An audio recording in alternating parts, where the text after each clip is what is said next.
Gusto si Lola mo. Good morning!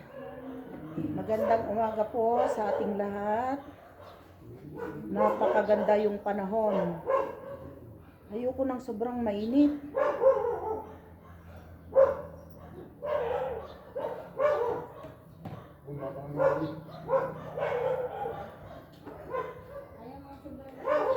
Bago ang lahat ay manalangin na muna tayo bago natin ipagpatuloy yung last two part of our topic.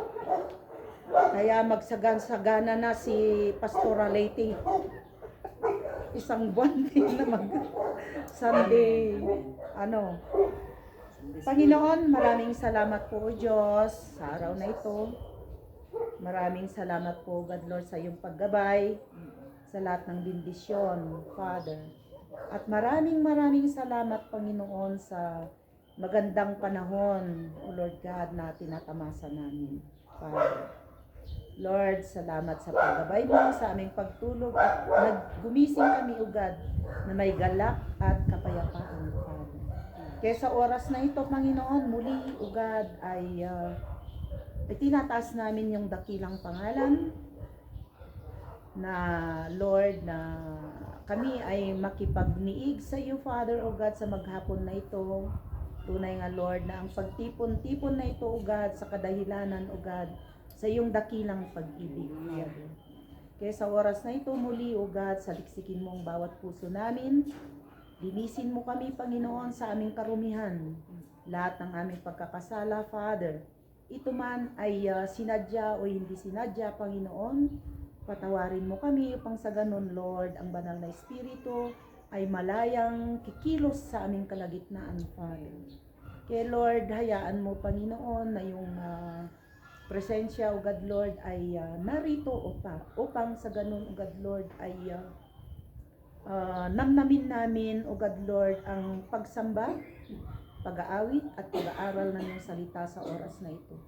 Muli, Lord, tinataas namin ang iyong mga salita, dakilang mga salita, Panginoon, upang maunawaan namin ang topic namin sa araw na ito, sa pakikipagtipon-tipon, O God Lord, sa bawat isa.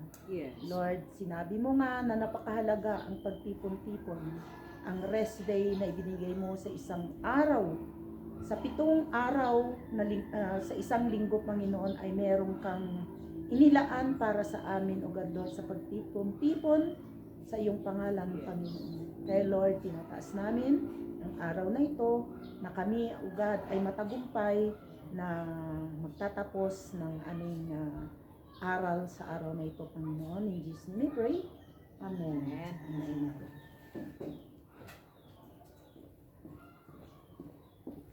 Ang ating topic noong nakaraang linggo ay patungkol sa, let's have a short recap. Ang purpose ng pakikipagtipon-tipon, kanino tayo makipagtipon-tipon at paano tayo makikipagtipon-tipon at bakit napakahalaga ang pagtipon-tipon sa bawat isa. Nandito na tayo sa part 6. With whom is fellowship is denied. Ang sinasabi niya rito, mga kapatid,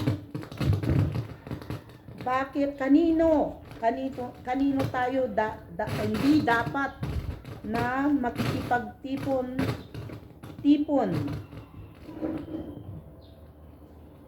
At bakit, mga kapatid? Number 1, ang sinasabi niya dito, with whom is fellowship denied. Number 1 is the devil. Sinabi niya rito, mga kapatid, ang demonyo daw.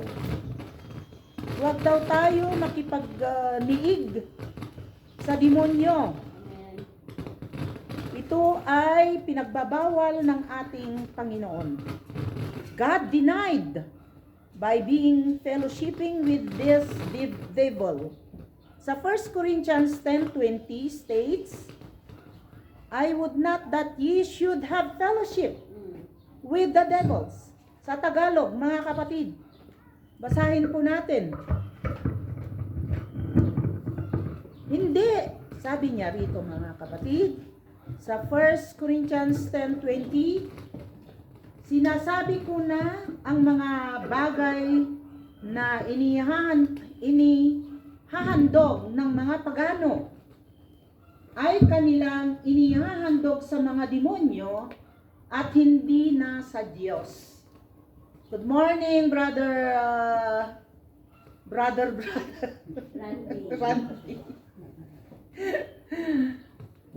Sa mga demonyo at hindi na sa Diyos, sabi niyang ganon. At di ko ibig na kayo'y maging kasama ng mga demonyo. Ano ang ibig sabihin nito, mga kapatid? Ang sinasabi niya rito, maliwanag po. Nang sinasabi niya rito, this would include with witch doctors. Ano pa? Necromancers. Spirit mediums in all forms of demonism or spiritism. Yung mga bata, huwag kayong makikipaghalo sa mga gumagawa ng mga bagay na ito. Yung spirit of the glass. Ay hindi po dapat na ang Kristiyano ay nakikipaglaro, nakikipagtipon-tipon sa mga gumagawa, sa mga practicing this spirit of the glass. Ang necromancer, ang sinasabi niya rito, mga kapatid, it is the practice of magic involving communication with the dead by summoning their kaluluwa, yung mga patay. Nangyayari ito, mga kapatid, di ba? Yung witch spiritista na tinatawag niya yung espiritu ng patay. At ikaw naman ay makikipag-usap na kapag sumanib na yung espiritu ng patay sa katawan ng espiritista. Hindi po dapat na i-practice natin ito, mga kapatid. Bawal na sa mga nakakakilala na sa ating Panginoon. Bawal na sa mga nasa liwanag. At dahil ang mga bagay na ito ay kadiliman. Gawain ito ng demonyo, mga kapatid. Hindi natin namamalayan minsan sa pakikipagtipon-tipon natin na sa mga pamilya natin. Good morning, Pastor! Sa mga kaibigan natin, mga kapatid.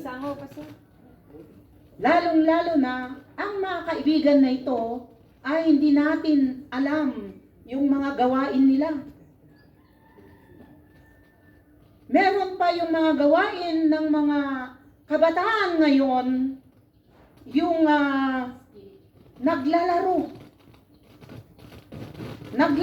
ng mga games, demon games, mga bagay na hindi naayon sa salita ng Diyos. Lalong-lalo na yung spirit of the glass, mga kapatid. Sa mga kabataan, wag natin i-practice ito dahil ang tinatawag nila na sinasabi ay ang kaluluwa ng mga patay. Ang kaluluwa ng demonyo. Literally yun, mga kapatid. Dahil nung kabataan ako, wala pa ako sa Panginoon, sinubukan po namin ito. Tunay nga na gumagalaw yung baso. Gawain ba ito ng mga Kristiyano? Hindi na po. Dahil ang patay ay patay na. At hindi na tayo sa demonyo. Dahil sinubot na tayo, tinubos na tayo ng ating Diyos. Wala na tayo sa kamay ng demonyo. At maraming mga bagay na iniimbitahan na tayo ng gawain ng mga demonyo. Lalong-lalo na ito mga kapatid, the witch doctor, Dr. Kwak-Kwak. Nagagatul, nakaramdam ka lang ng kati sa iyong katawan.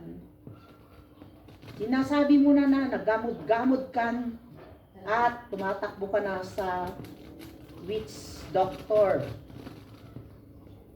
Na imbis sa doktor o sa Panginoon, hindi na, dahil nakasanayan ng mga magulang o yung pamilya na laging naniniwala sa sa ginagawa ng witch doctor. Yung pagkakataon na yun, mga kapatid, minsan nagagamot, ang akala nila ay may kapangyarihan yung witch doctor. Nagkataon lang yon mga kapatid dahil sa pananampalataya. Faith. Pero maling faith. Dahil naranasan mo na ang magic healing ng mga witch doctor na ito. Kaya kung kaya't naglalaban-laban na yung faith sa Diyos at ang faith sa witchcraft doctor na ito. Ito mga kapatid, wag daw makipag-fellowship sa devils, sa demonyo.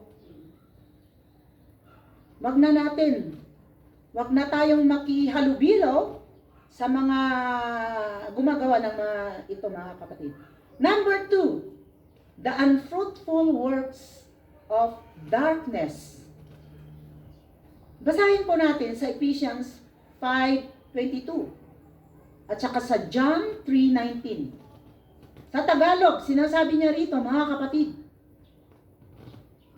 at huwag kayong makibahagi sa mga gawa ng kadiliman na walang ibubunga, kundi inyong ilantad ang mga ito. And have no fellowship with the unfruitful works of darkness, but rather reprove them.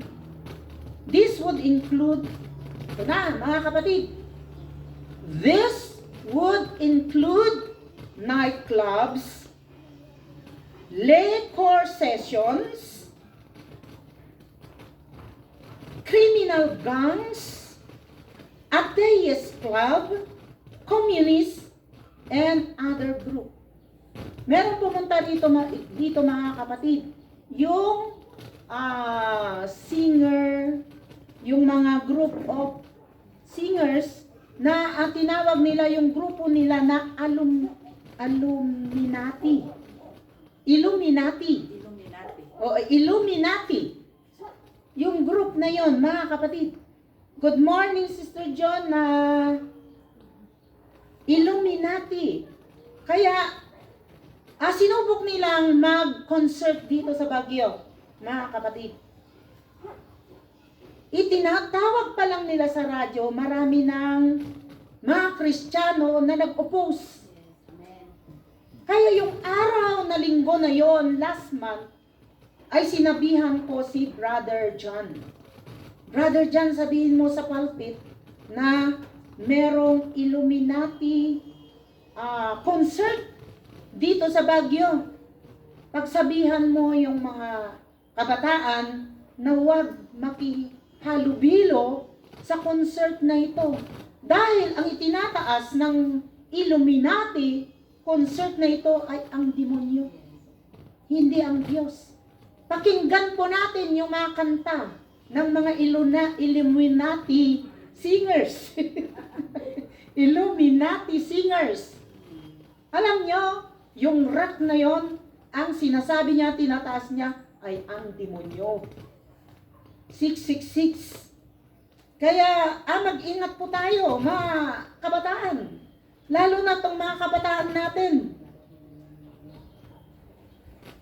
Alam ko na ang mga kabataan na ito, yung mga nakakilala na sa ating Panginoon. Wala na sa atin yung liquor sessions. Hindi na rin napupunta sa karaoke clubs. O kung ano-ano pang mga clubs yan na hindi unfruitful. Walang maibibigay na productivity sa ating mga buhay. Unproductive po ang mga bagay na ito at lalong napapahamak ang ating kaluluwa. Amen po ba? Amen. Sa John 3:19, sinasabi niya rito, mga kapatid, at ito ang kahatulan na naparito ang ilaw sa sanlibutan at inibig pa ng mga tao ang kadiliman. Kaysa ilaw sapagkat ang kanilang mga gawa ay masasama. Tunay nga mga kapatid, kahatulan, yung kahatulan na ito, naparito na ang ilaw na sino ang ilaw na ito? Ang ating Panginoong Jesucristo na ang bitbit niya at ang purpose niya ng pagparito dito sa lupa upang tayo ay hugutin sa kamay ng sanlibutan na ito, mga kapatid. Sa kadiliman at ilalagay niya tayo sa kailawan, yung may ilaw, liwanag. Dahil ang sanlibutan na ito ay kadiliman ang kanyang gawa.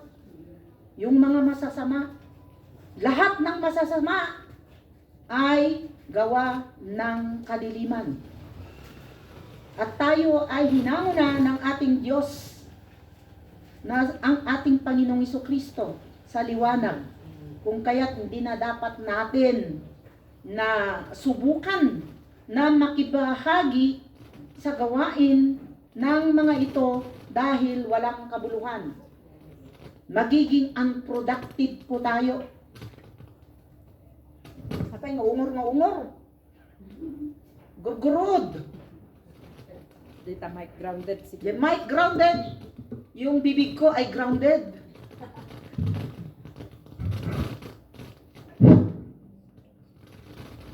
God, yung sigurong telepono. Number 3, sinasabi niya rito mga kapatid, unbelievers, wag daw tayo makihalubilo sa mga unbelievers, unrighteousness, darkness, Belial, and infidels, sabi niya. This list is found in 2 Corinthians chapter 6 verses 14 to 16. Basahin po natin mga kapatid sa Tagalog. 1 John, 2 Corinthians 6:14 to 16.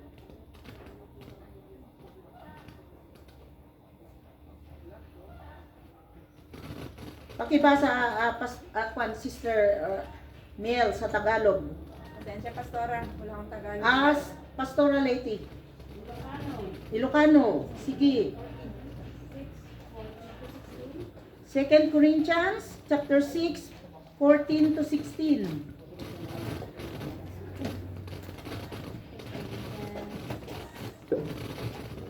Bakit abang rum-rum?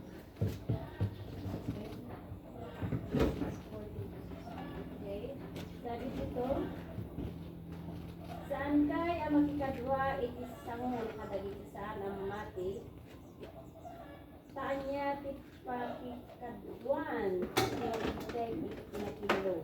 Mino amin ang anya ti pakikadwan ti silaw ken ti signet. Ken anya ti pakikapyaan ni Kristo ken Belial. Mino anya ti pakibyangan iti mamati, iti saan ang mamati. Ken saan apak ay nubutan dagiti nagdadawan aditisen iti templo ni Dios.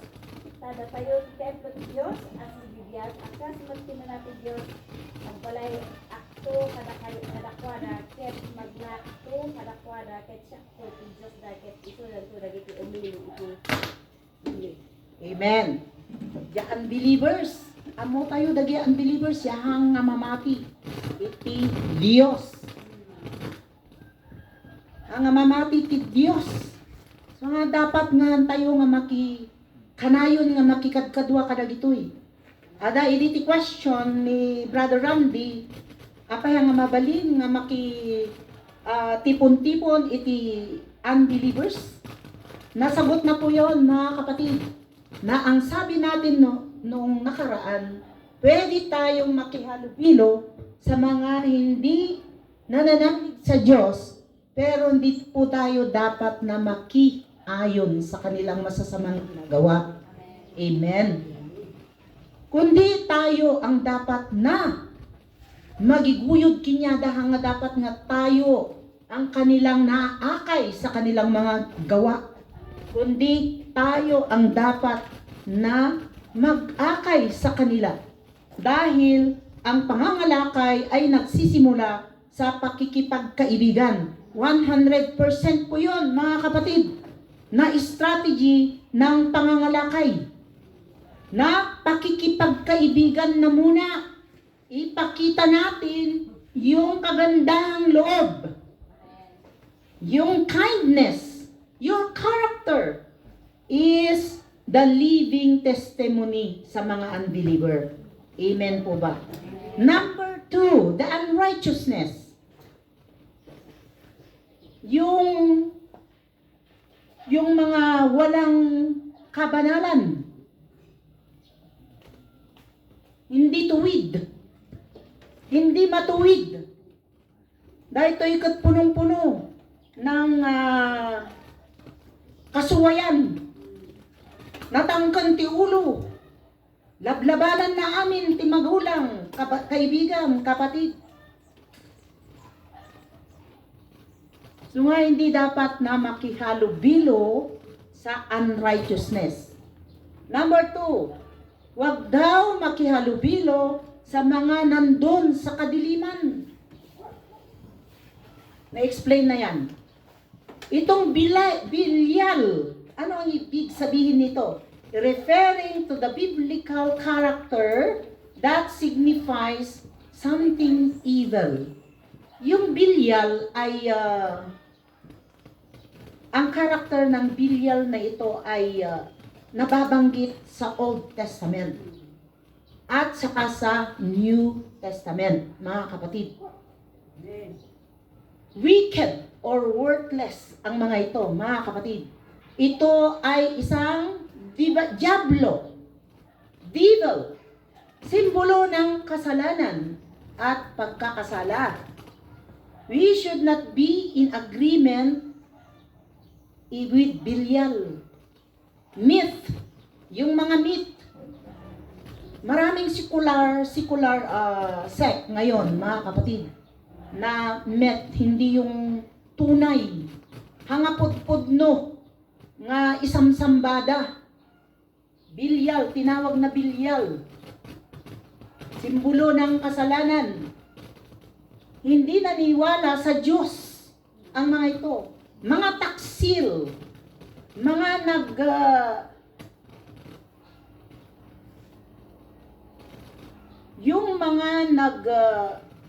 nag-aakay ng malaking bilang, especially in the internet. Mga taga-subaybay sa internet, ito ay inaakay nila. Tinawag na secular web. At ito ay naglilipana sa mga panahon na ito, mga kapatid. Hindi na nagche-church yung iba natin na mga kapatid at nagdedepende na lang sa TV, television, sa radyo, sa internet, sa phone. Dahil lahat tayo ay may phone na, cellphone.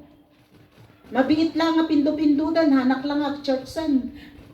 Tuyak lang nga agsamba. Huwag daw natin gawin yon, mga kapatid, dahil ito ay idinideny ng ating Panginoon na pakikipagtipon-tipon. Kinakalaban nila ang Kristiyano. Sinasalungat ang salita ng Diyos.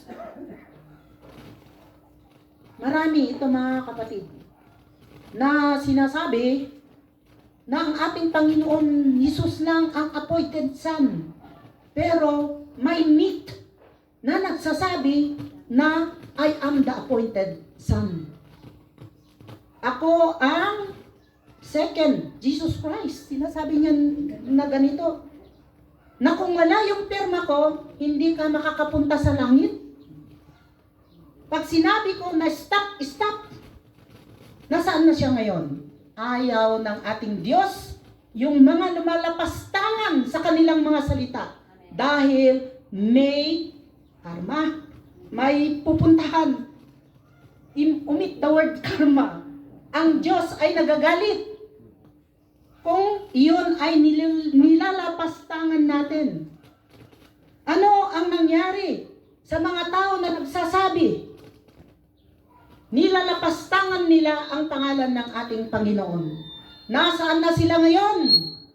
Yon ang kaparusahan ng mga lumalapastangan sa Panginoon natin. Panginoon natin na buhay, na may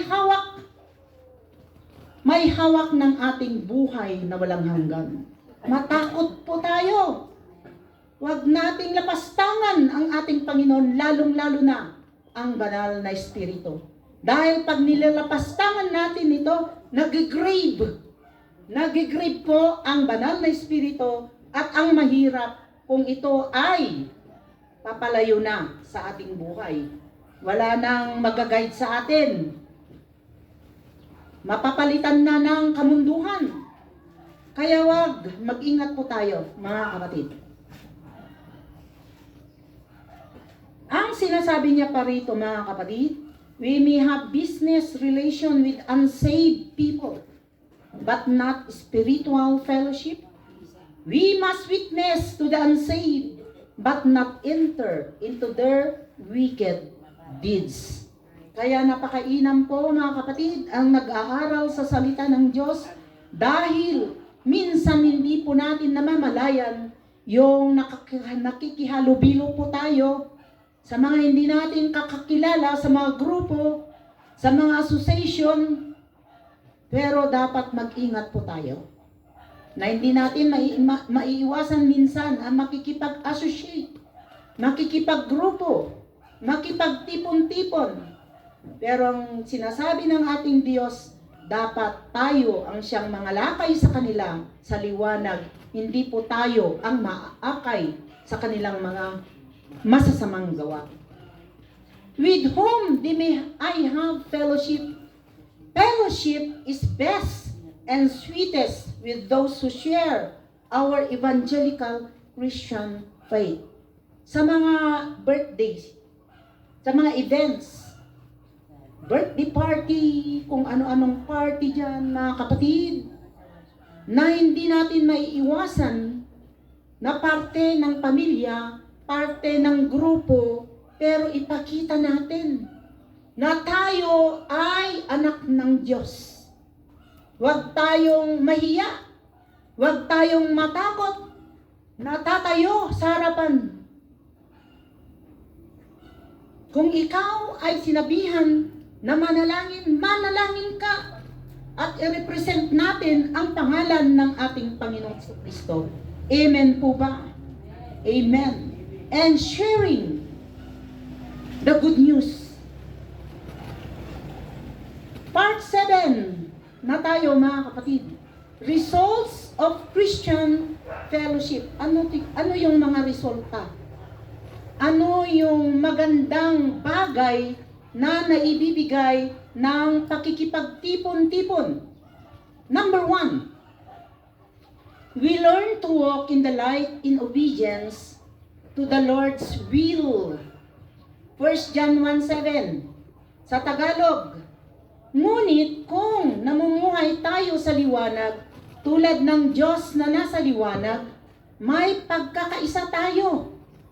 At nililihis tayo ng dugo ni Jesus na kanyang anak sa lahat ng kasalanan. Tama po ito mga kapatid. Tayo ay matuto na lumakad na masunurin, sabing ganon, sa kalooban ng Diyos. Lumalakad tayo sa kalooban ng ating Panginoon. Ito ang kainaman ng pakikipagtipon-tipon sa kapwa kapatid sa ating Panginoon. Amen po ba? Hallelujah. Alam nyo, nakita ko kanina yung pusa na dalawa. Ang pusa na ito ay naglalaro sila. Siyempre, the same lahi. Pusa. Siguro ang dalawang ito ay matagal na silang magkasama. Kung kaya't masaya sila, may galak na naglalaro sa bawat isa. Pero kung ang pusang ito at inilagay mo, inihalubilo mo sa aso, tiyak na mag-away. Di po ba? Ganito rin yung Kristiyano, mga kapatid. Kung hindi mo kalahi, kung hindi mo kaanib, kung hindi mo pamilya sa ating Panginoon, tiyak na may gulo na mangyayari. Hallelujah. Kaya sinasabi niya dito, mga kapatid, ngunit kung namumuhay tayo sa liwanag tulad ng Diyos na nasa liwanag, may pagkakaisa tayo at nililinis tayo ng dugo ni Jesus. Day by day, nililinis po tayo ng ating Diyos hanggang marurok natin ang kalooban ng ating Panginoon. Amen po ba? Amen!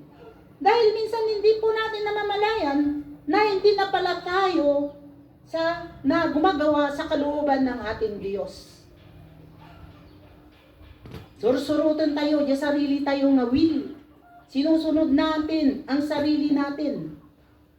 Yung gusto natin. Pero kung araw-araw daw tayo na namumuhay sa liwanag, tulad ng Diyos na nasa liwanag, may pagkakaisa tayo. Na ayon, nakikipag-isa ang ating espiritu, ang ating katawan, the soul, the mind, and the body, sa paglilinis ng dugo ng ating Panginoon, na kanyang anak, nililinis tayo araw-araw, mga kapatid. Number 2, we learn to suffer together. Philippians 3:10, this fellowship can be very meaningful. Philippians 3:10, ang tanging hangarin ko ngayon ay, si Paul po ang nagsasalita dito. Ang tanging hangarin ko ngayon ay lubusang makilala si Kristo, maranasan ang kapangyarihan ng kanyang muling pagkabuhay, makibahagi sa kanyang mga paghihirap, at maging katulad niya sa kanyang kamatayan, upang ako man ay muling buhayin mula sa mga patay. Amen. Kung tayo ay nagdadanas ng kahirapan, kung tayo ay nabibigatan sa ating mga problema, kung tayo ay nagsasuffer sa mga nangyayari sa mundong ito, tayo daw ay nakikiisa sa paghihirap ng ating Panginoon nung siya'y nabayubay sa krus ng Kalbaryo. Pero tinapos niya ang paghihirap na ito, mga kapatid, sa krus. At sa kanyang pagkabuhay na muli, ay gustong maranasan ni Paul. Nanaway, ganun din po tayo, mga kapatid. Ang ibig sabihin ng kanyang muling pagkabuhay, meron pong pag-asa. Habang tayo po ay lumalakad ayon sa kalooban ng ating Panginoon, meron pong pag-asa ang ating buhay. Sa paghihirap ay matutumbasan ito ng kaginhawaan. Amen po ba? Hallelujah.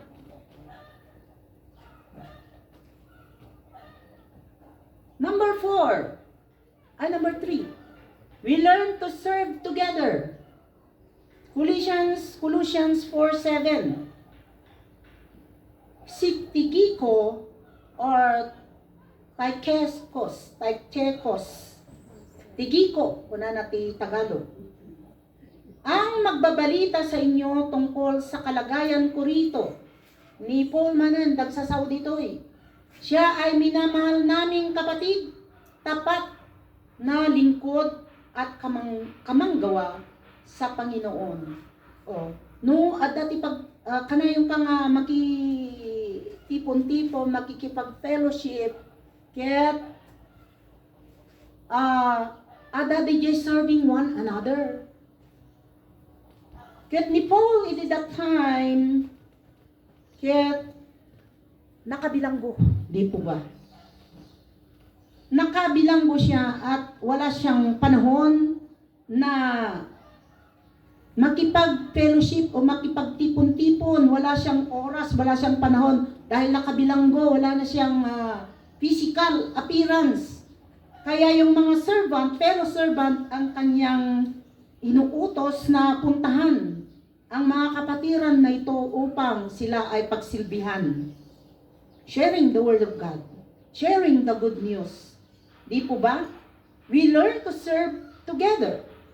Kaya ang ginagawa natin sa pakikipagtipon-tipon sa bawat isa, sa prayer meeting o anuman na ating mga ginagawa, ito ay isang sign of serving one another.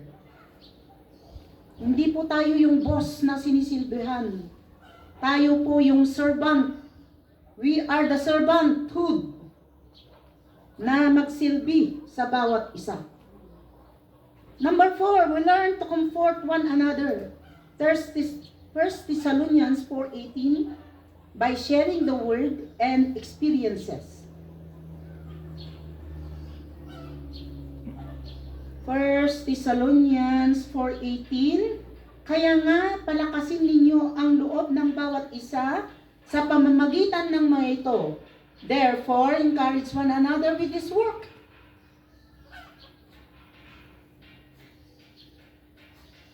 Amen. By encouraging one another, sa fellowshipping with one another, nandun yung comforting one another. Kung may kabigatan ng ating kapatiran, ay nandun ka upang siya ay palakasin. Magpalakasan sa bawat isa. Mag-sharing the word of God and those experience that we have encountered. At yon ay nagpapalakas sa bawat isa, mga kapatid. Number 5, we learn to pray for one another. Kung kaya't mga kapatid, kapag ikaw ay hindi na nakikita rito, may nagpipray sa atin. At one day, isang araw, may victory. Bumalik ka sa tahanan na ito dahil someone is praying for you. 1 Thessalonians 5:25, ang sinasabi niya rito, fellowship and sharing requests. Yung mga prayer requests natin, mga kapatid. 1 Thessalonians 5, basahin natin sa verse 23. Naway lubusan kayong gawing banal ng Diyos na siyang nagbibigay ng kapayapaan. At naway panatilihin niyang walang kapintasan ang buo ninyong katauhan, ang espiritu, kaluluwa at katawan hanggang sa pagparito ng ating Panginoong Hesukristo. 24, tapat ang tumawag sa inyo at gagawin niya ito. Verse 25, ang sinabi niya rito, mga kapatid, panalangin din ninyo kami. Huwag nating tignan ang ating mga ministro, ang ating mga pastors, mga elders, deacons, o sino pa man dyan na laging malakas. May kahinaan din, mga kapatid, ang ating mga pastor. Kung kaya't napakahalaga po ang panalangin ng bawat isa. Amen po ba? Amen. Dahil lahat tayo ay tinawag ng Diyos. Sa isang katawan, the head is our Lord Jesus Christ. Many parts of these bodies, kaya lahat ng ito ay nagtatrabaho. Pero sa isang katawan. Kaya napakahalaga ng bawat isa. Napakahalaga mo, Sister Olaria. Napakahalaga ni Sister Yoni.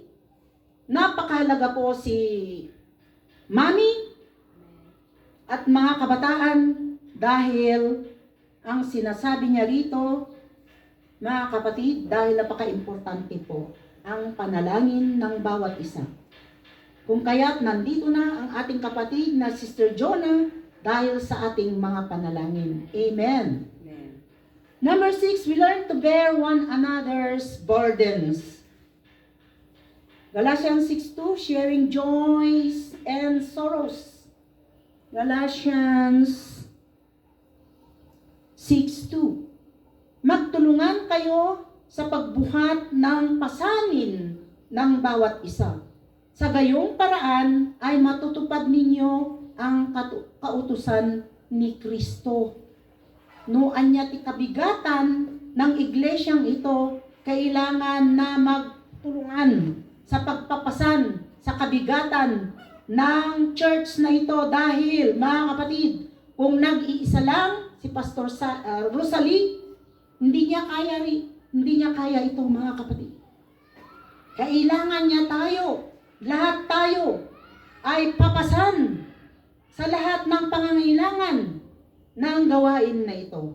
Dahil hindi po gugulong, hindi po mag-work ang Espiritu ng ating Diyos, ang presensya ng ating Diyos, at ang ministry ng gawain na ito kung wala ang bawat isa na magpapasanan ng kabigatan ng bawat isa. Amen po ba?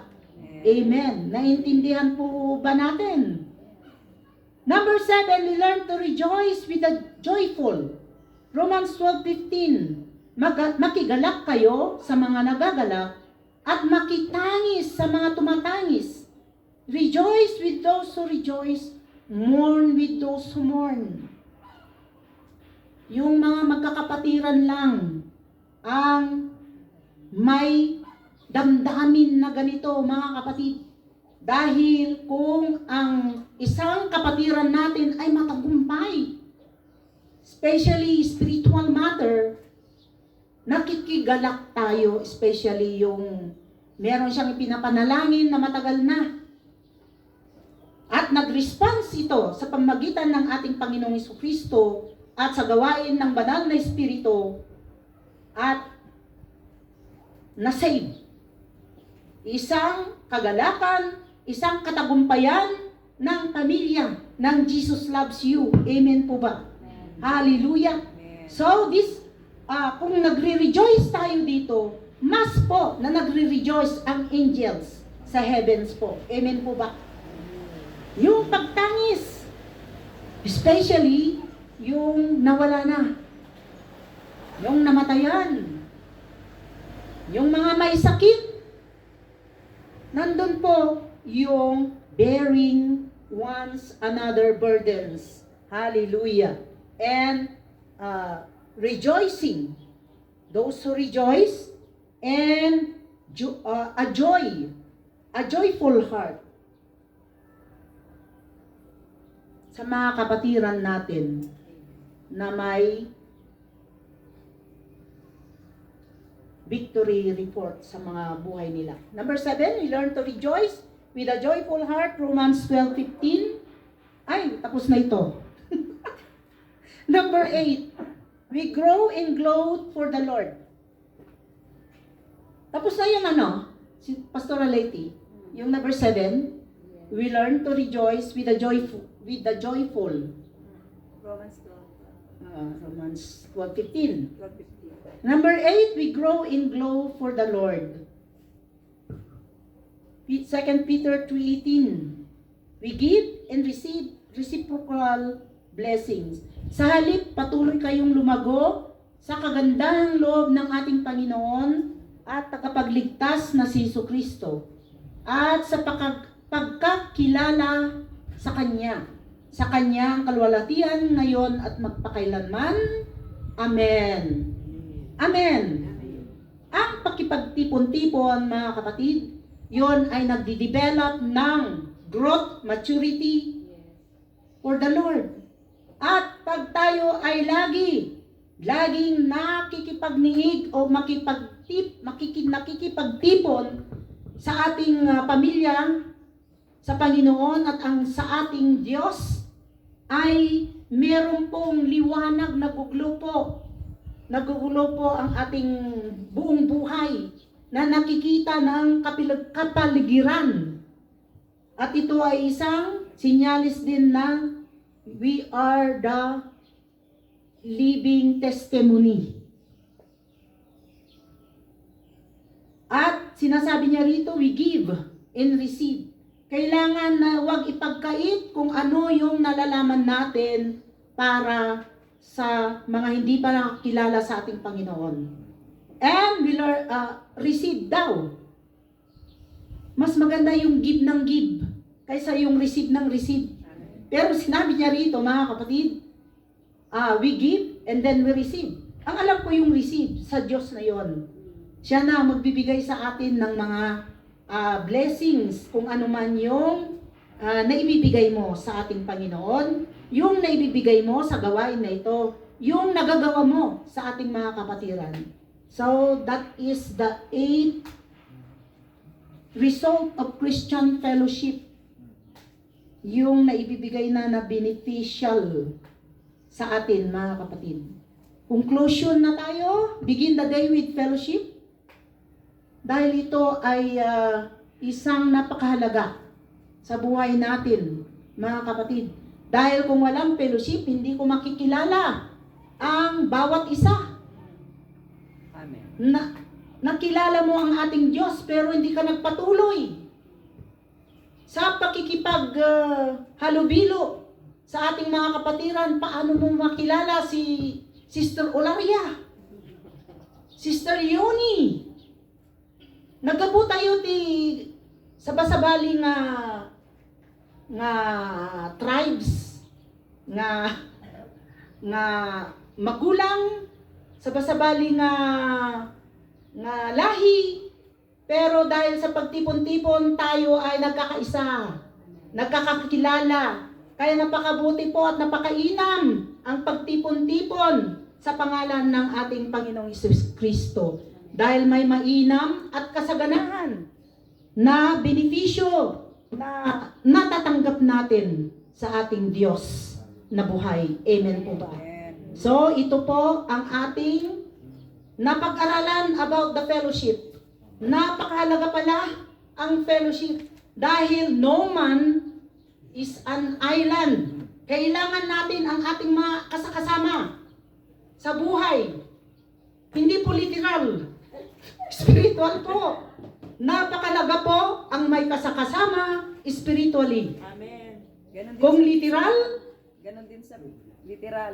literal, yung mga kapatiran ay tama na at higit pa yon sa asawa. Amen po. Hindi raw Hallelujah. puro aso ang ka-fellowship.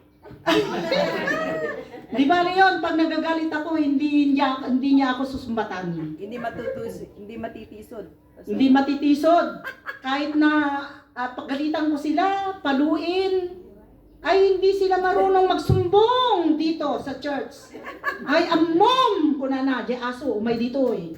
Ni Pastora yung Abioli, nagalas tugali na, babautan na kami pakpakanan. Kaya minsan mga kapatid, ingatan din natin. Dahil sa Hong Kong, meron pa tayong time? Sinabihan ko yung pastor namin, mga kapatid, 1 minute. dahil naghanap sila ng katulong. Sabi ko, huwag kang kumuha ng katulong dito sa church. Makikita yung ugali mo na, ang alam mo na ugali mo ay tama, pero para sa kanya ay mali. Kumuha sila, hindi sila nakinig sa akin. Oh, nangyari yung hindi dapat na mangyari. All of us is not perfect. Meron po tayong bagay na hindi pa perfect. Pero minsan yung mga tao, mga under natin ay perfect ang pagtingin nila sa atin. Pero itong katawan na ito ay mahina pa rin, mga kapatid. We all learning by fellowshipping with one another. Kaya magpatuloy tayo, mga kapatid. Magpatuloy tayo na mag-fellowship hanggang sa pagbalik ng ating Panginoong Hesukristo. Panginoon, maraming salamat po, Diyos, sa pagtatapos ng aming pinag-aralan, Panginoon, about pagtipon-tipon, fellowshipping with one another. Tunay nga po na nakapulot kami ng maraming magandang inspirasyon sa pag-fellowship with one another. Sabi mo nga, Panginoon, do not neglect by assembling with one another.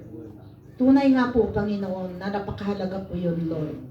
Dahil yung init po, O God, ay nararamdaman namin pag kami ay nagtipon-tipon. Lord, tunay nga, Lord, O God, na without you, there is no fellowship. Kaya, Lord, thank you na pinili mo kami, Panginoon.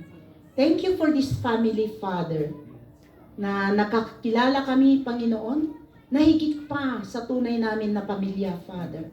Narito, Panginoon, O God, ang tunay na pamilya. Yes. Dahil ikaw ang Ama sa pamilyang ito, Panginoon. Buena po.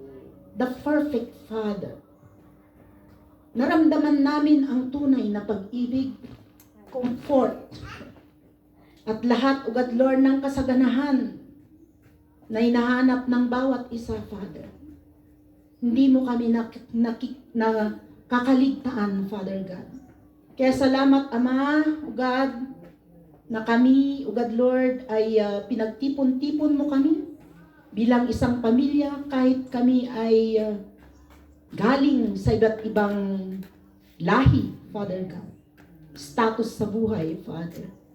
Kaya Lord, maraming salamat, O God, Lord, sa mayamang salita mo, Father God. Yes. Amen. Ito ay bitbit namin, inspirasyon namin sa araw-araw, Panginoon, na pagdating ng rest day ay naalala namin, Panginoon, na mahalaga ang pagtipon-tipon. In Jesus' name we pray.